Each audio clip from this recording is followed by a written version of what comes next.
সব সময় একই রকম ডিম আলুর ঝোল খেতে ভালো লাগে না, তাই আজকে মনে করলাম ডিম আলু দিয়ে অমলেট করে ঝোল করব। তাই আমি সব সরঞ্জাম রেডি করে নিয়ে চলে এসেছি। আমি মুক্তি, আমার এই রান্নায় আপনাদের সবাইকে স্বাগত। তাহলে চলুন দেখি রান্নাটা করা যাক। ওখানে আমি পেঁয়াজ, কাঁচা লঙ্কা আর একটু আদা কুচিয়ে নিয়েছি, আর আলু কেটে নিয়েছি, আর ডিম নিয়ে নিয়েছি। প্রথমেই তরকারিটা করার জন্য ডিমের আমি অমলেট করে নিচ্ছি। ডিমের আমি দুটো দুটো করে ডিম একসাথে অমলেট করে তারপরে মাঝখান দিয়ে কেটে নিয়েছি। অমলেটটা আপনি দেখতেই পাচ্ছেন কি সুন্দরভাবে ফুলেছিল, তাই আমি একটু কড়া করে ভালো করে ভেজে নিলাম। তারপরে এই ডবল ডিমের অমলেটটা মাঝখান দিয়ে কেটে অর্ধেক করে করে নিয়েছি। এখন আমি তরকারিটা করব বলে একটা কড়াই চাপিয়ে দিয়েছি এবং তাতে পরিমাণ মতন তেল দিয়ে দিচ্ছি এই তরকারিটা করার জন্য। আমি এখানে অনেকটাই তেল দিয়েছি, তেলটা প্রায় গরম হয়ে এসেছে। এখন আমি এতে যে আদাগুলো কুচিয়ে রেখেছিলাম সেই আদাগুলো দিয়ে দিচ্ছি। আদাটাও বেশ কড়াভাবে ভেজে নিলাম। এখন আমি যেই পেঁয়াজ আর কাঁচা লঙ্কাগুলো কেটে রেখেছি সেইটাও দিয়ে দিলাম। এখন আর পেঁয়াজ কাঁচা লঙ্কার সাথে একই সাথে আলুগুলোও দিয়ে দেব। এখন সব কিছু একসাথে মিশিয়ে নেব। আলু আর পেঁয়াজ একসাথেই ভাজা ভাজা করে নেব। বেশ একটু কালার ধরে যাবে। দেখুন কত সুন্দর লাগছে দেখতে। এখন পেঁয়াজটাও হালকা মজে এসেছে, আলুটাও কিন্তু একটু কালার ধরে গেছে। এখন ঠিক এই পজিশনেই আমি এখানে আদা রসুন বাটা দিয়ে দিচ্ছি। আদা রসুন বাটার সাথে একই সাথে দেব পরিমাণ মতন নুন আর কিছু ঘরোয়া মশলা।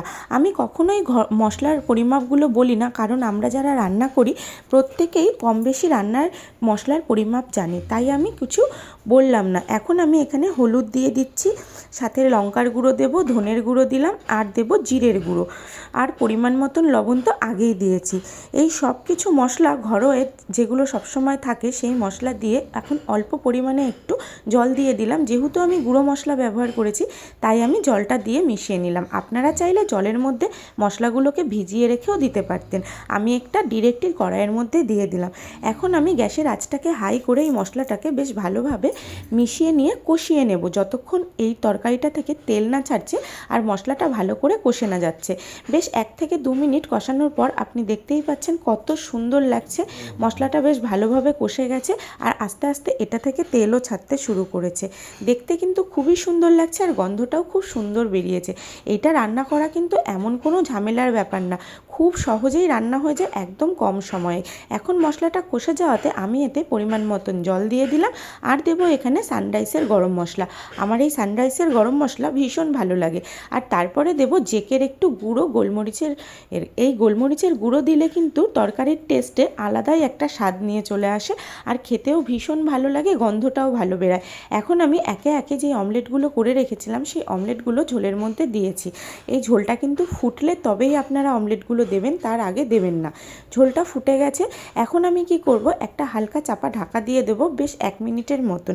বেশ কিছুক্ষণ চাপা দিয়ে রাখবো, প্রায় 1 মিনিট মতন এটাকে আমি চাপা দিয়ে রেখেছিলাম। এখন চাপাটাকে খুলে দেখি কি অবস্থা।